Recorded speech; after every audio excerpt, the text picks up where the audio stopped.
दोस्तों बीसीसीआई ने पाकिस्तान की नाक में दम कर दिया। शर्त पर शर्त रखते हुए बीसीसीआई पाकिस्तान क्रिकेट बोर्ड को अपने कदमों में झुकने पर कर दिया मजबूर। अब बीसीसीआई ने भारतीय टीम की जर्सी पर होस्ट टीम यानी पाकिस्तान का नाम लिखने से कर दिया साफ इनकार। तो बीसीसीआई की ये नई नौटंकी देखकर बौखला के दुनिया भर के बड़े बड़े दिग्गज तो आखिरकार शोएब अख्तर से लेकर सचिन तेंदुलकर यहां तक कि केविन पीटरसन और एबी डिविलियर्स ने क्या कुछ बीसीसीआई पर उगला जहर, ऐसा क्या कह दिया कि भारत में एक बार फिर उथल पुथल मच गया। बीसीसीआई की पूरी नौटंकी और पाक दिग्गजों का धमकी भरे बयान पर आपको इस वीडियो में जरूर दिखाएंगे, लेकिन उससे पहले आपको क्या लगता है भारतीय टीम चैंपियंस ट्रॉफी अपने नाम कर पाएगी या नहीं? अपनी राय नीचे कमेंट करके जरूर बताइएगा।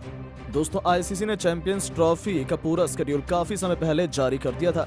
इस बार चैंपियंस ट्रॉफी की मेजबानी पाकिस्तान कर रहा है और सभी मैच पाकिस्तान और दुबई में होंगे। लोग इस टूर्नामेंट का बेसब्री से इंतजार कर रहे हैं। आपको बता दें 19 फरवरी को पाकिस्तान और न्यूजीलैंड के मैच के साथ टूर्नामेंट का आगाज होगा। वहीं भारत और पाकिस्तान के बीच बड़ा मुकाबला 23 फरवरी को दुबई में खेला जाएगा। भारतीय टीम अपने सारे मुकाबले दुबई में खेलेगी, जबकि बाकी सभी मैचों का आयोजन पाकिस्तान करेगा।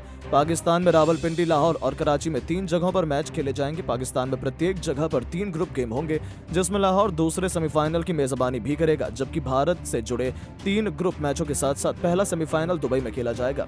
9 मार्च को लाहौर में फाइनल होगा, लेकिन अगर भारत फाइनल के लिए क्वालिफाई करता है उस स्थिति में ये दुबई में खेला जाएगा। दोनों सेमीफाइनल और फाइनल में रिजर्व डे होंगे, यानी कि इस बार का चैंपियंस ट्रॉफी बेहद ही रोमांचक होने वाला है। सभी 8 टीमें बेहद खतरनाक हैं और सभी टीमों में एक से बढ़कर एक खिलाड़ी मौजूद है जो अपनी टीम को कभी भी मैच जिता सकते हैं। लेकिन आपको बता दें बीसीसीआई ने एक बार फिर पाकिस्तान की नाक में दम कर दिया है। पहले तो बीसीसीआई ने किसी भी तरह से हाइब्रिड मॉडल करने के लिए अड़ा रहा। अब ये मिशन पूरा होने के बाद बीसीसीआई ने पाकिस्तान के सामने एक और बड़ी शर्त रख दी है। जी हां, बीसीसीआई ने चैंपियंस ट्रॉफी होस्ट देश यानी पाकिस्तान का नाम अपनी जर्सी पर लिखवाने से साफ इनकार कर दिया है।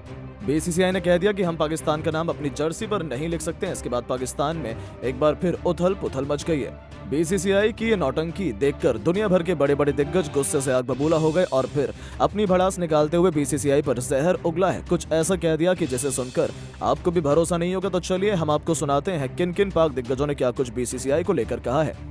सबसे पहले गुस्से से आग बबूला होकर शोएब अख्तर ने बयान दिया और कहा कि हम बीसीसीआई की नौटंकी सुनकर हैरान हैं। हमें नहीं पता किस हद तक ये बोर्ड गिर सकता है। बीसीसीआई को दुनिया का सबसे मजबूत बोर्ड कहा जाता है। इसका मतलब ये नहीं है कि किसी को परेशान किया जाए। साफ तौर पर दिख रहा है कि बीसीसीआई हमारी पाकिस्तान क्रिकेट बोर्ड को काफी परेशान कर रही है। पहले तो पाकिस्तान में चैंपियंस ट्रॉफी खेलने से मना कर दिए और अब अपनी जर्सी पर होस्ट टीम का नाम भी नहीं लिखवाना चाहते हैं। ऐसा नहीं होता है। आईसीसी को जरूर एक्शन लेना चाहिए। लेकिन वहीं सचिन तेंदुलकर ने बयान देते हुए कहा कि हाँ, ये बिल्कुल सही चीज है। बीसीसीआई जो कर रही है सही कर रही है। हम दूसरे देश का नाम अपनी जर्सी पर क्यों लिखें? बीसीसीआई ने सब कुछ सोच समझकर ये डिसीजन लिया होगा। हम दूसरों की मनमानी से नहीं चलेंगे। वैसे ही भारत को जर्सी बेहद खूबसूरत है। मुझे अपने खिलाड़ियों पर पूरा भरोसा है कि वो पूरे आत्मविश्वास के साथ दुबई जाएंगे और इस बार भी चैंपियंस ट्रॉफी जीतकर वापस आएंगे। वैसे भी रोहित ने पहले ही जीत का ऐलान कर दिया है। बीसीसीआई जो कुछ भी कर रही है वो सही है और पाकिस्तान को मानना भी पड़ेगा। वहीं इंग्लैंड के पूर्व दिग्गज खिलाड़ी केविन पीटरसन ने बीसीसीआई पर निशाना साधते हुए कहा कि बीसीसीआई जो कुछ भी कर रही है उन्हें करने दो। उन्हें नाम नहीं लिखवाना है तो इसमें कोई दिक्कत नहीं है। पाकिस्तान को उनकी बातों से ईगो हर्ट नहीं होना चाहिए। बीसीसीआई वैसे भी बेहद मजबूत टीम है। वो चाहे तो कुछ भी पैसों के बलबूते पर कर सकती है। इस चैंपियंस ट्रॉफी में जबरदस्त रोमांच देखने को मिलेगा। सभी टीमें बेहद खतरनाक है। अब देखना यह होगा कि कौन सी टीम बाजी मारती है। लेकिन आपको बता दें आईसीसी के नियम का उल्लंघन नहीं करना चाहिए। बीसीसीआई को इन सभी चीजों का ध्यान रखना चाहिए, न कि अपनी मनमानी चलानी चाहिए। वहीं अफ्रीका के खतरनाक दिग्गज खिलाड़ी अब एबी डिविलियर्स ने भी कहा कि बीसीसीआई बेहद मजबूत क्रिकेट बोर्ड है। इसका मतलब ये नहीं कि वो कुछ भी करें। आईसीसी के नियम का पालन करना होगा। उन्हें भी अपनी जर्सी पर होस्ट टीम का नाम लिखवाना होगा। ऐसा सभी टीम कर रही है और बीसीसीआई को भी करना चाहिए। खेल को खेल भावनाओं की तरह लिया जाए, न कि मजाक बनाया जाए। बीसीसीआई साफ तौर पर दिख रहा है कि पाकिस्तान का मजाक बना रही है। उनकी हर बातों को इग्नोर कर रही है। पाकिस्तान को वो अपने कदमों में झुकाना चाहती है, लेकिन बीसीसीआई को ऐसा नहीं करना चाहिए। वो दुनिया की सबसे मजबूत क्रिकेट बोर्ड है। उनकी भी एक अलग पहचान है। तो दोस्तों देखा आपने कैसे बीसीसीआई की मनमानी पर पूरी दुनिया भर के बड़े बड़े दिग्गज बौखला गए। लेकिन दोस्तों अब आपको क्या लगता है बीसीसीआई जो कुछ भी कर रही है वो सही है या गलत? आप खुद नीचे कमेंट करके जरूर बताएं और ऐसी ही नई नई वीडियो के लिए चैनल को सब्सक्राइब जरूर करें। धन्यवाद। दोस्तों आज भारत और इंग्लैंड के बीच 5 मैचों की टी20 सीरीज का पहला और सबसे इंपॉर्टेंट मुकाबला खेला गया। इस मैच में तो रोमांच की सारी हदें पार हो गई। जहां पहले भारत के विध्वंसक बल्लेबाज रिंकू सिंह का तूफान देखने को मिला, तो वहीं हार्दिक पांड्या ने तो अपने बल्ले से ऐसा हाहाकार मचाया, देखने वालों की आंखें फटी की फटी रह गई। रिंकू और पांड्या ने मिलकर इंग्लिश गेंदबाजों की बखिया उधेड़ दी। तो ऐसे में आज हम आपको इस वीडियो में बताएंगे भारत और इंग्लैंड के बीच पहले टी20 मुकाबले का रोंगटे खड़े कर देने वाला पूरा मैच। साथ ही साथ इन दोनों की तूफानी बल्लेबाजी भी आपको दिखाएंगे। लेकिन उससे पहले आपको क्या लगता है, भारतीय टीम पहले टी20 मैच इंग्लैंड के सामने जीत पाएगी या नहीं? अपनी राय नीचे कमेंट करके जरूर बताइएगा। दोस्तों इंडिया और इंग्लैंड के बीच 5 मैचों की टी20 सीरीज का धमाकेदार शुभारंभ हो चुका है, जहां आज पहले टी20 में कोलकाता के लिए आमंत्रित किया और खुद गेंदबाजी करने का फैसला किया, और यही उनकी सबसे बड़ी गलती साबित हुई। हालांकि भारतीय टीम की शुरुआत बेहद खराब हुई। ताश के पत्तों की तरह टीम बिखर रही थी। हमने एक के बाद एक 3 बल्लेबाजों को गवा दिया। हम 100 रनों के पहले ही ऑल आउट होने की कगार पर थे। उस वक्त साउथ अफ्रीका टी20 सीरीज के हीरो रिंकू सिंह और हार्दिक पांड्या, जिन्होंने पूरी दुनिया में बवाल मचा दिया था। इन दोनों खिलाड़ियों ने अब इंग्लैंड के खिलाफ पहले टी20 में भी टीम इंडिया का संकट मोचन बनते हुए भारतीय टीम की बागडोर अपने कंधों पर संभाली और अपने बल्ले से ऐसा जौहर दिखाया, देखकर पूरी दुनिया एक बार फिर से रिंकू और हार्दिक पांड्या के टैलेंट की मुरीद हो गई। जी हां दोस्तों, आपको बता दें इंग्लैंड के जज्बे पर रिंकू का जिगरा भारी पड़ा। आते ही उन्होंने विकेट के बिल्कुल सामने सचिन तेंदुलकर बनते हुए तीर की तरह खूबसूरत चौका लगाकर अपना खाता खोला था। जब आगाज ऐसा हो तो अंजाम क्या होगा, इससे फैंस को अंदाजा हो गया था कि आज रिंकू तो कुछ अलग ही करने के इरादे से आए हैं। उनके सर पर तो खून सवार था। उन्होंने गेंदबाजी करने आए मार्क वुड की लगातार 4 गेंदों पर 3 खौफनाक छक्के और एक ऐसा खतरनाक चौका लगा दिया जिसे देख पूरा स्टेडियम झूम उठा। दर्शकों में रिंकू ने एक नई जान फूंक दी थी। भारतीय खेमे में जीत की उम्मीद ने वापसी कर ली थी, क्योंकि रिंकू का बल्ला आग उगलने को तैयार हो चुका था। उनका ये ओवर मैच का टर्निंग पॉइंट साबित हुआ और देखते ही देखते उन्होंने अपने विस्फोटक अंदाज में इस टी20 मैच को टी10 बनाते हुए फैंस को सिक्सर किंग युवराज सिंह की याद दिला दी। चौके छक्कों की झड़ी लगा महज 26 गेंदों पर अपना एक और बेमिसाल इंटरनेशनल अर्धशतक पूरा कर लिया, जिस पर भारतीय टीम से लेकर पूरे स्टेडियम ने खड़े होकर तालियां बजाई। वहीं हार्दिक पांड्या भी उनका भरपूर साथ निभा रहे थे। इंग्लैंड के हर गेंदबाजों की जमकर कुटाई कर रहे थे। आदिल रशीद के ओवर में हार्दिक पांड्या ने ऐसा तांडव मचाया कि देखकर हर कोई दंग हो गया।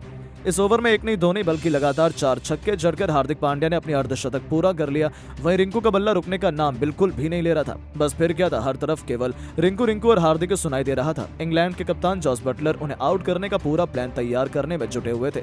उन्होंने अपने गेंदबाजों को पास में बुलाया, लंबी बातचीत की। ऐसा लगा कि वो रिंकू सिंह को अपने जाल में फंसा लेंगे। लेकिन आज तो रिंकू इस मैच में भी नई छाप छोड़ने के इरादे से उतरे थे। जब उनका बल्ला गरजा तो उनके सामने इंग्लिश टीम थर थर कांप उठी। वो टस से मस होने का नाम नहीं ले रहे थे। मार्क वुड से लेकर जोफ्रा आर्चर, यहाँ तक कि आदिल रशीद, सभी गेंदबाजों की जमकर पिटाई करते हुए रिंकू अपने एक और टी20 इंटरनेशनल शतक की तरफ बढ़ चले थे। इसी दौरान उन्हें आउट करने का एक बड़ा मौका इंग्लैंड के पास आया। आर्चर की ही गेंद पर रिंकू ने गलती कर दी। गेंद बहुत देर हवा में थी। ऐसा लगा था कि फील्डर उसे कैच कर लेंगे, लेकिन किस्मत भी उसी का साथ देती है जो उसे पलटने का दम रखता है। रिंकू का आसान से कैच फील्डर ने छोड़ दिया। बस फिर क्या था, पूरे स्टेडियम में जोश की एक नई लहर दौड़ गई। और दोस्तों जले पर नमक छिड़कते हुए रिंकू सिंह ने गेंदबाज की अगली ही गेंद को स्टेडियम के दूसरे स्टैंड में मारकर अपने जीवन दान को सेलिब्रेट किया। और दोस्तों असली हाहाकार तो मचाया उन्होंने आदिल रशीद के ओवर में, जिनके खिलाफ एक नहीं दो नहीं बल्कि लगातार 4 गेंद पर 4 खौफनाक छक्के जड़कर वो 99 रनों के स्कोर पर पहुंच चुके थे। अब उन्हें अपना शतक पूरा करने के लिए केवल 1 रन चाहिए था। ऐसा लगा था कि वो आसानी से 1 रन दौड़कर सेंचुरी पूरी कर लेंगे, लेकिन रिंकू ने ऐसा कुछ नहीं किया, बल्कि अपने आइडल MS धोनी के अंदाज में ही उन्होंने वुड के ओवर की आखिरी गेंद पर उनके सर के ऊपर से एक ऐसा छक्का रिंकू सिंह ने ठोका कि गेंद तारामंडल को छूती हुई स्टेडियम के बाहर गिरी। और इसी के साथ इस सितारे ने इंटरनेशनल क्रिकेट में अपने नाम का झंडा गाड़ दिया।